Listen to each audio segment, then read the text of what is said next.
स्वागताची चिंता उदयनराजेंची आहे.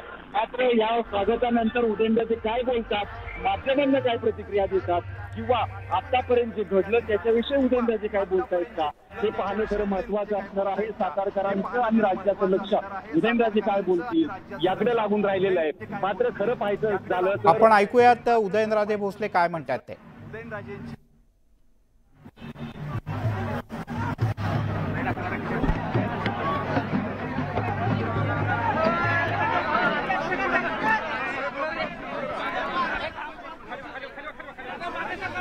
आपण ही लाईव्ह दृश्य पाहतो आहोत. उदयनराजे भोसले यांचं दिल्लीतून आगमन झालंय. अक्षरशः मन भारावून गेलं. आयुष्यात राजकारण कधी केलं नाही. पहिल्यापासून गेले 30-35 वर्ष केलं तर समाजाला केंद्रबिंदू मानून फक्त समाजकारण केलं, ते सुद्धा समाजाच्या हिताचं. आणि त्याची पोचपावती ही आज आपण पाहतोय. लोक एवढ्या मोठ्या संख्येने आज इथं उपस्थित राहिले. खरोखर काय बोलावं हे मला सुधरत नाही. पण एवढंच, कालही मी जनतेचं होतं, आजही आहे आणि भविष्य काळात जे म्हणून माझ्याकडनं लोकांच्या हिताचे जे कामं असतील त्यांचे अडीअडचणी सोडवण्याचं काम हे मी निश्चितपणे करणार. महाराज काय सांगाल, अजून यादी जाहीर झालेली नाही, नाव जाहीर झालं नाही, तरी एवढ्या मोठ्या प्रमाणात हे शक्ती प्रदर्शन म्हणजे हे विरोधकांना एक इशारा आहे. एक लक्षात घ्या, इशारा कोणाला नाही आहे. यादी ऑलरेडी मला वाटतं आज काहीतरी जाहीर होईल. तो एक ह्याचा प्रक्रियेचा भाग आहे. सगळं निश्चित झालेलं आहे आणि इलेक्शन मी लढवणारच आहे. त्यामुळे विषय नाही. कधीतरी याचं होतं सातारला. आज मुहूर्त निघाला, आज आलो. राजे, खरं तर मोठ्या संख्येनं अनेक समाजातील लोक तुमच्या स्वागतासाठी जमले आहेत.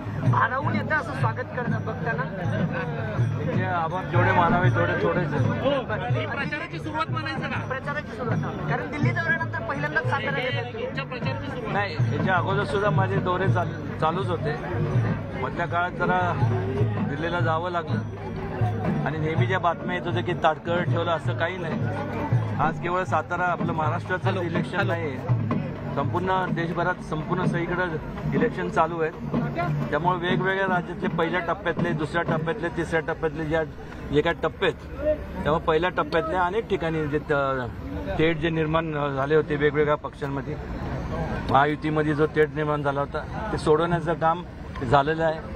आणि आता मला वाटतं त्यात कुठल्याही प्रकारची शंका उरलेली नाही. महाराज, अजितदादांनी काल सांगितलं की अजूनही आमची बैठक झालेली नाही, उद्या आम्ही जाहीर करू. पक्षश्रेष्ठी उदयनराजेंचे काय ते सांगतील, मला त्यांचं माहित नाही, अशा पद्धतीनं सांगितलं. पक्षश्रेष्ठींनी मला काय सांगितलं आणि पक्षश्रेष्ठी म्हणजे सर्व जे माझे मित्रमंडळी, त्यांनी मला जे सहकारी आहेत भारतीय जनता पक्षामध्ये आणि अजितदादा आणि एकनाथ शिंदे साहेबांच्या ह्याच्यातले महायुतीतले 3 जे घटक आणि वेगवेगळे आणि घटक पक्ष आहेत, त्यांच्याकडनं जे बोलणं झालं ते झालेलं आहे. त्यामुळे त्या शंका घ्यायचं काही कारण नाही. आनंदाची बातमी कधी मिळेल महाराज? आनंदाची तिकीट महाराजांचं कधी फायनल होईल? काय तिकीट झालं आता काय तुम्हाला आता काय झालं वेगळं सांगायला.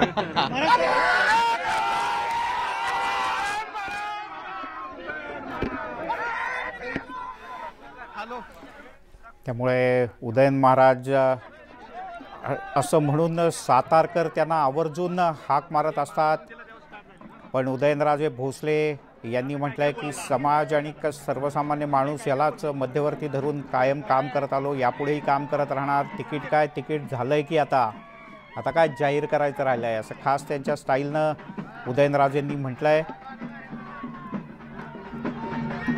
दिल्लीत थांबून ठेवलं, विलंब झाला वगैरे असं काहीही झालेलं नाही, याचाही उल्लेख उदयनराजे भोसले यांनी केला. आणि त्यांच्या स्वागतासाठी तयार करण्यात आलेल्या या खास रथावर पोहोचलेत उदयनराजे भोसले.